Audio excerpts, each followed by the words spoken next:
আপনারা প্লিজ আমার এই কথাগুলো কাটবেন না। কবর দেওয়ার আগেই মানে কয় নাম্বার দোজকে যাব সেটা তারা নির্ধারণ করে ফেলে, আর একদম তাদের বেহেস্তের টিকিট সবার হাতে।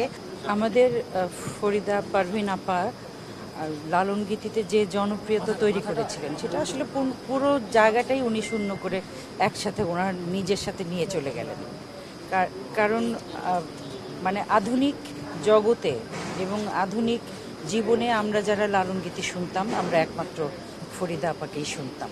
যারা লালনের আখড়ায়, লালন সাহেজির আখড়ায় যারা গান করেন তাদের গান একরকম, আর ফরিদা আপা ওখান থেকে গানটা তুলে নিয়ে এসে আধুনিকায়ন করে আমাদের কাছে উপস্থাপন করেছেন। আর ওনার কণ্ঠে যে মায়া, উনি শুধু লালন সঙ্গীত কেন বলবো, উনি দেশের গান কিছু গেয়েছেন, তারপরে দেশের গানই বা আমি যদি বলি যে ওই যে তোমরা ভুলে গেছো মল্লিকাদের নাম, ওই গান অনবদ্য, ওনার কণ্ঠ অনবদ্য এবং মানে কণ্ঠের সুর একদম তীরের মতো। মানে আমি এখন এগুলো স্মৃতিচারণ করতে গেলে আসলে খুবই আবেগ আপ্লুত হয়ে যাচ্ছি। সত্যি সত্যি আমরা আমাদের অনেককেই হারিয়ে ফেলছি।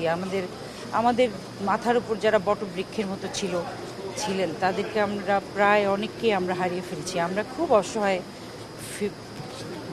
অসহায় হয়ে যাচ্ছি। আমি খুবই আমি মনে হচ্ছে যে অনেক কিছু আমাদের যে সঙ্গীতাঙ্গন, যে ভরাট একটা সঙ্গীতাঙ্গন দেখে আমি বড় হয়েছি, ঋদ্ধ হয়েছি, বেড়ে উঠেছি, তার অনেকগুলো মানুষকে আমরা হারিয়ে ফেলেছি। তো আজকে ফরিদা আপার আত্মার মাগফিরাত কামনা করি, তার শোক সন্তপ্ত পরিবারের প্রতি আমার সমবেদনা রইল। এবং আমি সাংবাদিক ভাইদের মাধ্যমে আমি একটা কথাই বলতে চাই যে সাধারণ জনগণ যারা তাদের সময়কে আনন্দিত করতে, সুললিত করতে তারা সারাক্ষণ গান শোনেন, কিন্তু যখন একজন শিল্পী চলে যায় তখন তারা পাপ পুণ্য, বেহেশত, দোজক এগুলো নিয়ে তারা এত কথা বলে।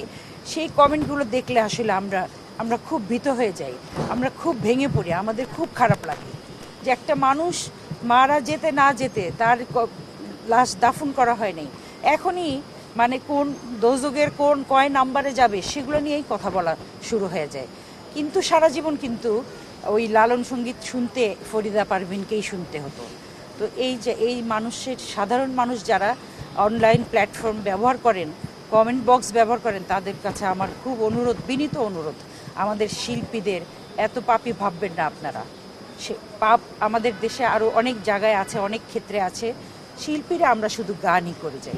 আমি আমার জায়গা থেকে আমি আজকে এই কথাগুলো বললাম। আপনারা সাংবাদিক ভাই, আপনারা প্লিজ আমার এই কথাগুলো কাটবেন না, আপনারা এই কথাগুলো প্রকাশ করবেন যে আমরা শিল্পীরা একমাত্র জাতি যাদের কোনো ঘুষ খাওয়ার জায়গা নাই, দুর্নীতি করার জায়গা নাই, যাদের মিথ্যাচার করার জায়গা নাই, যাদের অন্যায় করার জায়গা নেই। আমরা শুধু গান করি, কি বল?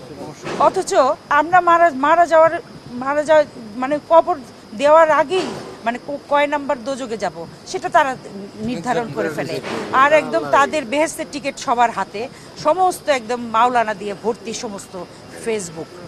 এটা খুব খারাপ লাগে।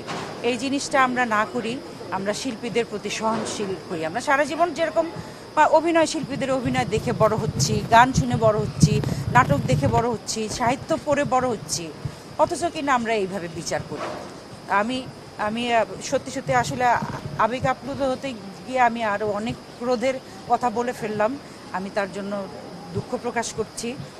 যে আর অবশ্যই ফরিদা আপা মানে আল্লাহ এইভাবে এতটুকুই হায়াত রেখেছিলেন, কিন্তু আরও অনেক দীর্ঘদিন বাঁচার দরকার ছিল তার, আমাদের জন্য, আমাদের বাংলাদেশের গানের শ্রোতাদের জন্য, বাংলাদেশের শিল্পীদের জন্য আরও দীর্ঘদিন বাঁচার দরকার ছিল।